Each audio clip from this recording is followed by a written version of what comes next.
The chiller on 11's gonna fail. Not maybe, going to. I flagged it in September, in October. I'm flagging it now. We don't replace equipment on a hunch. Bring me a failure, then we'll talk. By the time it fails, it takes the whole East Bank down. Storm's Thursday. If the grid stutters, and that unit's already limping, are you the operations director now? Do your job, Nathan. Fix what's broken. Leave the deciding to me. The tall one is telling the truth. The medicine bottle had 4 pills left. Nathan counted them twice in the dark of the truck cab, the way a man counts money he doesn't have, hoping the number will change if he looks hard enough. Outside, the first sleet of the storm ticked against the windshield, like something asking to be let in. Somewhere across the city, in a glass tower 40 floors high, a woman he had never met was about to make a decision that would either save his daughter or finish them both. Neither of them knew it yet. He only knew the pills, and the cold, and the folded application form on the passenger seat, soft at the creases from being carried too long. He smoothed it flat with one thumb. Then he drove toward the tower. The building was called Halversen Group, and by day, it hummed with 3,000 people who never once wondered where the warm air came from. It simply arrived. It moved through the vents, kept the boardrooms comfortable, kept the servers cool, kept the whole living machine of commerce breathing without complaint. Nobody thought about it. That was the point. A thing done well is a thing you never notice. And Nathan had spent 11 years being the man nobody noticed, and he had made his peace with that a long time ago. He parked in the service lot, the far one, the one without a canopy, and the sleet found the back of his neck the moment he stepped out. He pulled his collar up and reached back into the cab for his tool bag and, after a pause, for the application form. He didn't know why he brought it in. Habit, maybe. Hope, maybe. Though he'd stopped trusting that particular feeling. There was a posting taped to the break room corkboard 2 weeks back. Facilities supervisor, full benefits, dental, a salary with a comma in it. And Nathan had filled the form out at his kitchen table with Lily asleep down the hall. Filled it out in his careful block letters, and then folded it and carried it and never handed it in. Because men like Travis decided who got those jobs, and Travis had a way of looking at Nathan like he was a smudge on a clean window. Still, he carried it. Inside, the lobby was marble and quiet, the after-hours quiet that has a weight to it. A security guard named Bill nodded at him from behind the desk. "Cold one coming," Bill said. "Already here," Nathan said, and signed the log.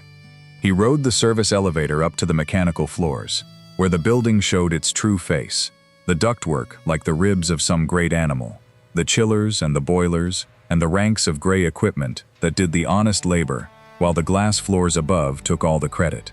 This was where Nathan belonged. He set his bag down, took out his thermos, and got to work on a bearing that had been singing a note he didn't like. A high, thin whine that meant trouble in a month if he ignored it, and no trouble at all if he didn't. He didn't ignore things. That was the whole of him, really. He didn't ignore things. 4 floors down, in an office with her name still fresh on the door, a woman named Audrey Halversen sat alone and stared at a spreadsheet that made no sense. She had inherited the company 8 months ago, when her father's heart gave out at his desk on an ordinary Tuesday. She had inherited the tower, the 3,000 people, the comma salaries and the marble lobby, and she had also inherited a quiet, gnawing suspicion that something in the machine was rotten. The numbers told her one story. The building told her another. Maintenance costs climbed every quarter, while service complaints climbed alongside them, which made no sense, because money spent on repair should mean fewer things breaking, not more. When she asked Travis, her operations director, he smiled a smile as smooth as the marble downstairs and told her not to trouble herself with the plumbing. "Leave the pipes to the men who understand pipes," he said. "You steer the ship." She had smiled back. She had learned to smile back. But that night she went home and could not sleep. and somewhere around 3 in the morning, she decided she was tired of being told what she did and did not need to trouble herself with. So she did something her father never would have done. She made herself disappear. It took her assistant one phone call and a promise of discretion. A temporary clerical position, entry level, filing and phones in the facilities office, the very department Travis ran, the very heart of the numbers that wouldn't add up. She would be Audrey Bell, a temp from an agency, nobody, invisible. She bought clothes that cost what a real temp's clothes would cost. She practiced looking down instead of out. And on a Monday morning in the first week of the cold, she walked into her own building through the front door and gave her false name to a security guard named Bill, who looked at her without a flicker of recognition and told her the facilities office was on the 9th floor and to mind the storm coming Thursday. She had never once in her life been looked at like that, like nothing. It felt like taking off a shoe that had been too tight for years. The facilities office was a low-ceilinged warren tucked between the service elevators and the loading dock, a place the glass tower forgot about. The people there were different from the people upstairs. They talked about their kids. They shared a coffee pot that somebody's grandmother had donated sometime in the 90s. They looked tired in an honest way. And on her second morning, filing work orders into a cabinet that hadn't been organized in years, Audrey heard a man's voice at the counter, low and even, and she looked up and saw Nathan for the first time.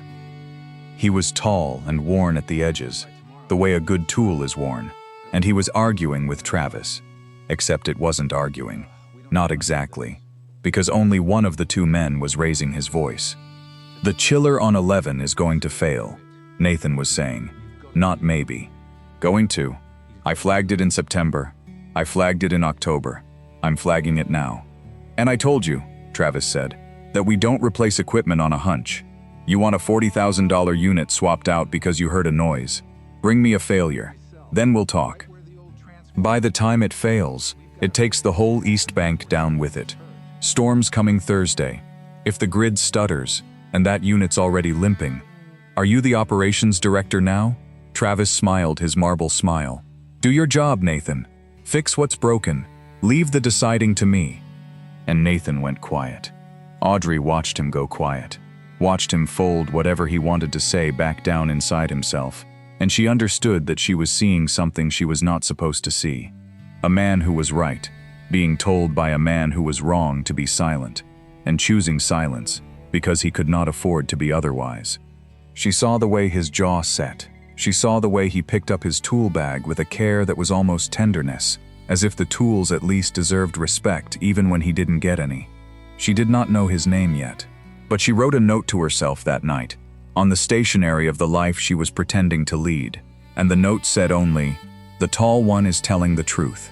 She learned his name the next day, and she learned it because of the coffee. The ancient pot had finally died. No warmth, no gurgle, just a red light blinking its last. And Audrey, who had signed $100 million in contracts but had never in her life fixed a coffee maker, stood in front of it feeling absurdly helpless. And Nathan came in for his morning refill, saw her standing there, and without a word, crouched down and looked at the plug, then the cord, then the little reset button on the bottom that nobody ever knows about, and pressed it, and the pot coughed and gurgled and came back to life. "Reset button," he said, standing. "They put them on the bottom. Nobody looks on the bottom." "I'll remember that," Audrey said. "Nathan," he said, and held out a hand that was rough as bark and warm as the air the whole building took for granted. "Audrey," she said, and then, catching herself, "Bell, Audrey Bell, I'm just temping." Well, Audrey Bell just temping, a ghost of something that wasn't quite a smile. "Welcome to the basement. Best people in the building are down here. Nobody upstairs believes it, but it's true."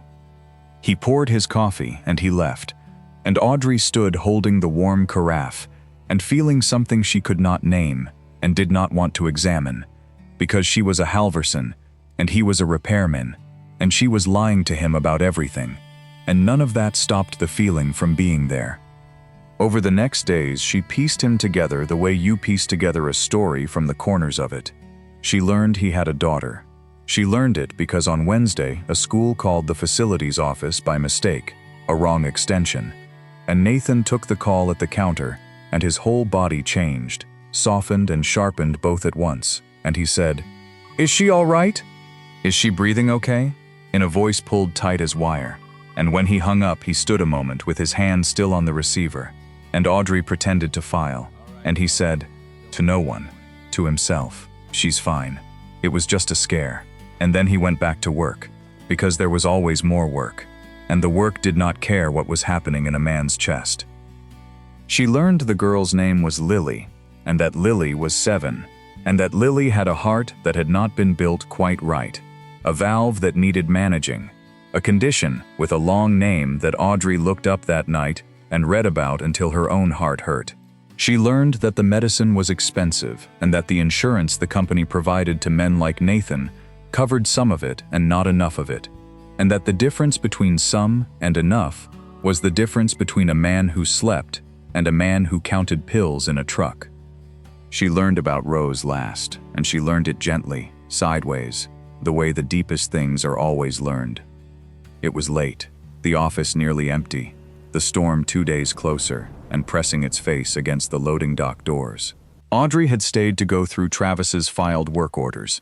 The real reason she was there, the rot she'd come to find, and she was finding it. Oh, she was finding it. A pattern in the paper as clear as a confession. Repairs billed and never done. Parts ordered and never installed. A river of money flowing out of the company and into somewhere, and every honest work order from a certain repairman marked declined, declined, declined in Travis's neat initials. And Nathan came back for a bag he'd forgotten and found her there and saw the papers and stopped.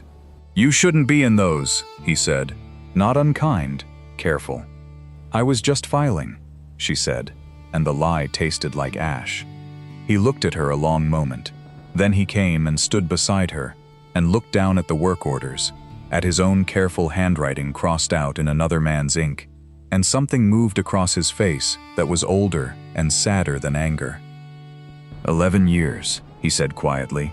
"I've kept this building alive 11 years, and there's a whole cabinet of me being told no." He touched the edge of a page. "You know what that one was? That declined one. Right there? That was a carbon monoxide sensor on the parking levels. I flagged it. He declined it. Cost him $200. He shook his head. "Some things you can't put a price on, and some things people put a price on anyway." "Why do you stay?" Audrey asked, and she meant it as more than a question about a job. Nathan was quiet for a while. The storm breathed against the doors. "I had a wife," he said. "Rose. She used to say the world runs on people nobody thanks.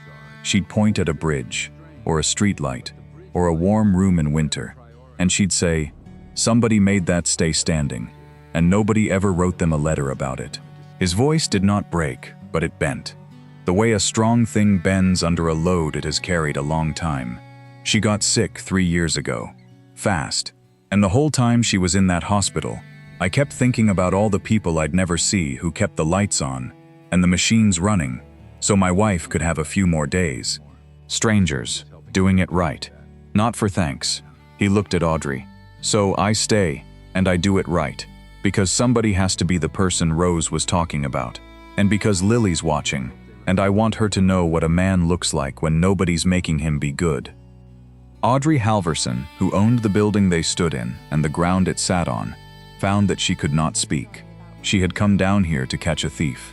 "I'm sorry about Rose," she managed. "Thank you," Nathan said. And then, because he was a private man and had said more than he was used to saying, he picked up his forgotten bag and went to the door. But there he paused.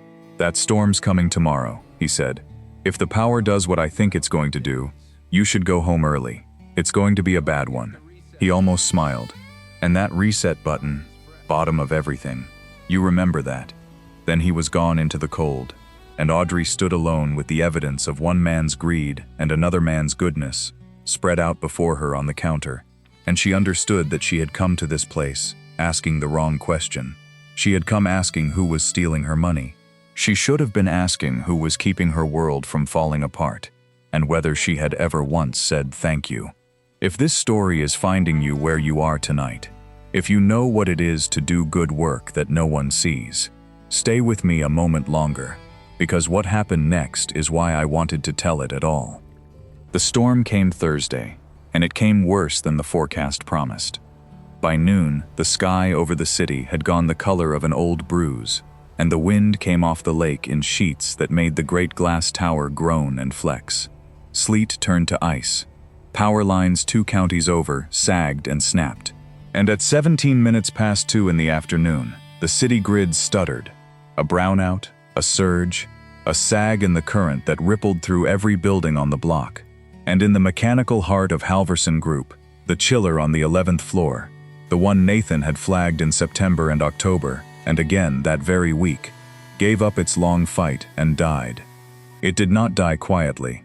It took the East Bank down with it, exactly as he'd said it would. A cascade. One failure feeding the next, breakers tripping in sequence, and within 90 seconds, a third of the building went dark and cold, and, worse, the server floor, the beating digital heart of the company, the place where 3,000 people's work lived, began to overheat with its cooling gone. Upstairs, chaos. The kind of chaos that wears expensive suits. Travis was in the emergency operations room calling a contractor who could not possibly reach the building through iced-over roads for 3 hours, minimum, and 3 hours was 2 hours and 50 minutes longer than the servers had. The temperature on the data floor was climbing a degree a minute. Somewhere in that heat, the entire quarter's financial records, the whole living memory of the company, sat cooking toward the point of no return.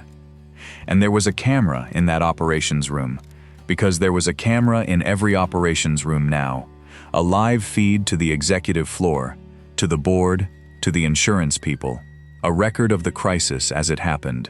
So it was all being watched. Every wrong call, every raised voice, every minute lost. Audrey stood at the back of that room in her modest Temp's clothes, unnoticed, invisible, watching the men who ran her company fail to save it. And she made a decision. She slipped out.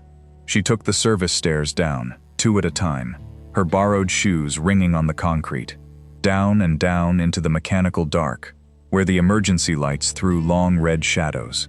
And there, exactly where she knew he would be, was Nathan. Sleeves rolled, headlamp on, already elbow-deep in the guts of the failed system, working with the fast, unhurried certainty of a man who has known this machine for 11 years and loves it the way you love a difficult old friend. "You knew," she said. "I knew." He didn't look up. Doesn't help now. Knowing never does after. His hands moved. "The chiller's gone. Can't save it. Don't need to. What I need is to reroute the cooling off the West Bank to cover the servers, isolate the dead unit before it drags anything else down, and get emergency air moving through the data floor before it bakes." He glanced at her, "Which I can do, in about 20 minutes, which is 10 minutes less than the servers have, if I'm lucky and nothing else breaks. What do you need?" Now he did look up, and something passed between them, quick and clean. "You really want to help? Tell me what to do. Then hold this light, and when I say a number, you find the breaker with that number, and you throw it exactly when I say, not before, a second early, and the whole effort's wasted." She held the light. She, Audrey Halversen, who had never held a light for anyone in her life, held the light steady, while a repairman she'd known for 4 days performed something close to surgery on the beating heart of everything her father had built. He called numbers. She found breakers. She threw them exactly when he said, and it was the most useful she had felt in 8 lonely months of pretending to run a company from behind a glass desk. Upstairs, they finally thought to send someone down. 2 someones, in fact. A nervous IT manager and Travis himself, storming down the service stairs to find out why the impossible thing was happening, why the data floor temperature had stopped climbing and started, against all reason, to fall. And because Travis came from the operations room, the camera came with him, a handheld feed now, streaming live to the executive floor and the board and everyone who mattered. It followed him down the stairs. It swung around the corner into the red-lit mechanical room. And it found Nathan, sleeves rolled, face streaked with grime, just closing the last panel, just standing up as the great fans of the West Bank spun up and pushed a river of cold air toward the servers he had saved with 90 seconds to spare.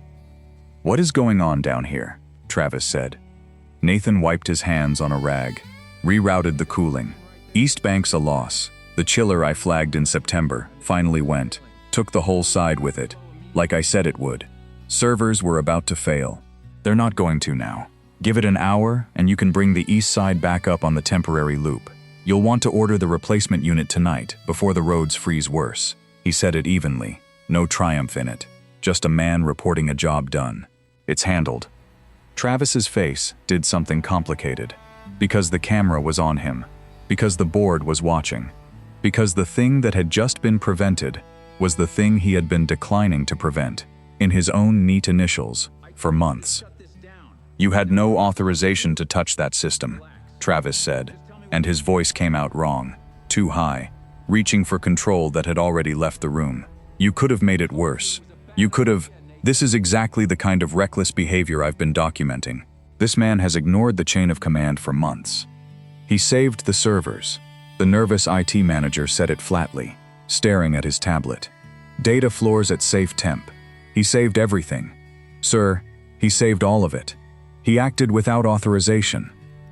And it was into that moment, Travis's voice cracking against the truth, the camera drinking it all in, Nathan standing quiet and unbothered with a rag in his hands, that Audrey Halversen stepped out of the red shadows where she had been holding the light and stopped pretending. "He acted," she said, "because the man with the authorization declined to." Travis turned. He did not know her, this temp, this nobody in modest clothes, and for one full second, his face held only irritation at being interrupted by a filing clerk. And then something in the way she stood, the way the fear left her entirely and command flowed into the space where it had been, made the color drain from his face all at once, because a part of him recognized her before his mind would allow it. "You'll forgive the disguise," Audrey said, to the room, to the camera, to all of it. "My name is Audrey Halversen. I've spent the last week working in this department as a temporary clerk, under the name Audrey Bell, because the numbers coming out of operations didn't make sense to me, and I wanted to understand why." The silence that followed had a texture. You could have held it in your hands. "I understand now," she said. She walked to the counter. There was a counter even down here, even in the mechanical dark, a battered metal desk where the work orders lived, and she picked up a folder she had carried down with her, tucked under her arm the whole time, and Nathan realized only then that she must have brought it on purpose, must have planned for this, must have gone down into that basement, not only to hold a light, but to end something. "For the record, the camera is capturing," Audrey said. "I've spent this week reviewing every work order filed in this department over 2 years. Repairs approved and billed but never performed. Parts ordered and paid for and never installed. And a long list of legitimate, documented, prescient requests from the maintenance staff. Declined." She opened the folder. "A carbon monoxide sensor for the parking levels. Declined to save $200. The chiller that failed today. Flagged 3 times. Declined 3 times. She looked up, and she looked at Travis, and there was nothing warm in it. "The money went somewhere, Travis. I have a very good idea where, and by Monday I'll have proof, and by the end of the week you'll be explaining it to people far less patient than I am." She turned away from him then, as if he had already ceased to matter, and she faced Nathan. And Nathan, who had wanted only to fix the machine and go home to his daughter, who had not asked for a camera or a reckoning, or a woman he'd thought was a temp turning out to own the sky, stood very still under the weight of being, for the first time in 11 years, seen. "You told him the truth when it cost you," Audrey said to him gently now, the command gone out of her voice and something else in its place. "You kept telling it, and when the thing you warned about finally happened, you were already down here fixing it before anyone thought to come find you." She held his eyes. "You saved this company today. Not the operations director, not the board. You. It's my job," Nathan said. It was all he could think to say. "I know," said Audrey. "That's exactly the point." She reached into the folder one more time, and what she drew out was not a work order. It was a form, soft at the creases from being carried too long, block letters careful and even, an application for a position called Facilities Supervisor. The form Nathan had filled out at his kitchen table with Lily asleep down the hall. The form he had carried in his truck for 2 weeks and never handed in. The form he had left, he suddenly remembered, in his forgotten bag on the counter the night he found her reading Travis's crimes. She had found it. She had kept it. She had carried it down into the storm. "You never handed this in," she said quietly. "No," Nathan said. His voice had gone rough. "Didn't figure it'd matter. Figured the man deciding had already decided about me." "He had," Audrey agreed. "But the man deciding isn't deciding anymore." She held the form out to him across the red-lit dark, across the whole distance between a tower's top and its foundation. "The job's yours. If you want it. Supervisor of facilities, full benefits. The real ones, the kind that cover a child's medicine to the last dollar. And I know about the medicine, Nathan, and I know about the 4 pills, and I promise you on my father's name that you will never count pills in a cold truck again." Her hand did not waver. "But I'm not offering it because you saved the servers. I'm offering it because you'd have done exactly the same thing if no one had ever come down those stairs. The saving today was just the first time the world happened to be looking."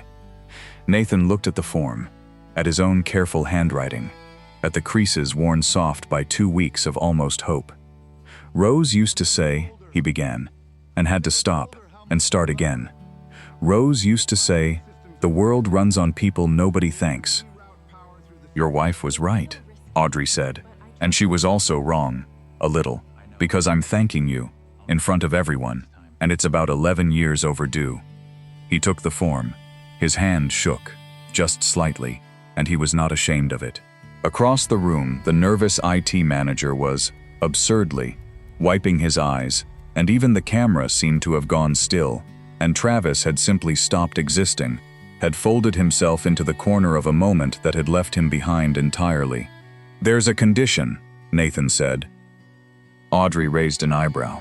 Almost, a smile. "You're negotiating with me now. One condition." He looked at her steady. "Whatever comes next, however this all shakes out, the people down here get thanked too. Not just me, every one of them. Marcus, who's kept the boilers running 20 years. Dolores, who knows this building's wiring better than the blueprints do. They've been down in this basement being the people nobody thanks a lot longer than I have. If I take this, I take it for all of us, or I don't take it at all." And Audrey Halversen looked at this man, this widower, this father, this keeper of warm rooms in winter, who in the single moment his own long wait had finally ended, had thought first of everyone still waiting, and she understood at last the thing she had come down into the dark to learn. "Yes," she said, "for all of you. You have my word." The lights came back an hour later, the East Bank humming to life on the temporary loop, exactly as Nathan had promised.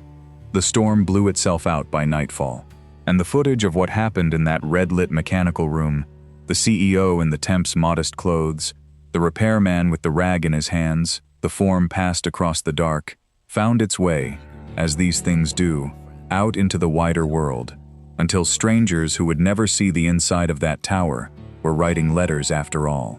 Letters to a man who kept the lights on. The thing Rose said never happened, happening at last. Nathan became supervisor of facilities, and he was extraordinary at it. Not because he was the best with a wrench, though he was, but because he had spent 11 years knowing exactly what it felt like to be unseen. And he built a department where no one was. He learned the name of every person who worked under him, and the names of their children. He hung Rose's words on the wall of the facilities office, hand-lettered on a plain board. "The world runs on people nobody thanks." And underneath it, in his own careful block letters, he added a single line of his own. "So thank them." Lily's medicine was covered to the last dollar, and Nathan never counted pills in a cold truck again. And on the nights he came home, he would find his daughter waiting up. And for the first time in 3 years, he had good things to tell her. He told her that her mother had been right about everything, and once, only once, he told her about a woman who had pretended to be nobody so that she could learn what somebody was worth. Because there was that, too. Of course there was that. It did not happen fast, and I want you to know that. Because the true things never do. Audrey and Nathan came from different floors of the same tower, and the distance between those floors is not a thing you cross in an afternoon, no matter what happened in the storm. But she started coming down to the basement, not as a temp, and not as a CEO checking on her assets, but as Audrey, with 2 cups of coffee from the ancient pot with the reset button on the bottom, sitting on the corner of a battered metal desk, while a busy man made time he didn't have. They talked about small things, his daughter's school play, a book she was reading, the particular music a healthy building makes when everything in it is working the way it should. She learned the names of his tools. He learned that behind the glass desk and the inherited empire was a woman who had been almost as lonely as he was, and almost as unseen, in her own way, at the very top of a place where no one ever asked how she was, only what she would decide. One evening, months on, when the first snow of a gentler winter was drifting past the loading dock windows, she came down with the 2 coffees as she always did, and she found him already looking at the door, as if he'd been waiting, as if he'd known. "You do that on purpose," she said. "Look up right when I come in." "I hear the elevator," Nathan said. "Learn the sound of it. Your floor's got a hitch in the cable, half a second's hesitation before it settles. Nobody else's does." He shrugged, almost shy. "So I know it's you before the doors open. Been meaning to fix that hitch for a while now." A pause. "Haven't gotten around to it." Audrey handed him his coffee, and their hands met around the cup, and neither one pulled away. "Don't," she said. "Fix the hitch." "No? No? I like that you know it's me." And that was all. That was the whole of it, that evening. 2 cups of coffee, and a cable with a hitch, and a man and a woman who had both spent too long being invisible, learning slowly, carefully, in a warm room in the middle of a cold winter, how it felt to be seen by someone who had chosen to look. The rest came later, in its own good time, the way the deepest things always do. There is no rushing a thing worth having. Nathan of all people knew that. Nathan, who had waited 11 years to hand in a form. I have told you this story because of the words Audrey said in that red-lit room, though she did not know at the time that she was saying the truest thing she would ever say. She had come down into the dark, believing that success was a number on a spreadsheet, a tower's height, a name on a door, and she left it understanding something her father, for all his marble and his commas, had never quite learned. Success feels different when no one is pushed aside.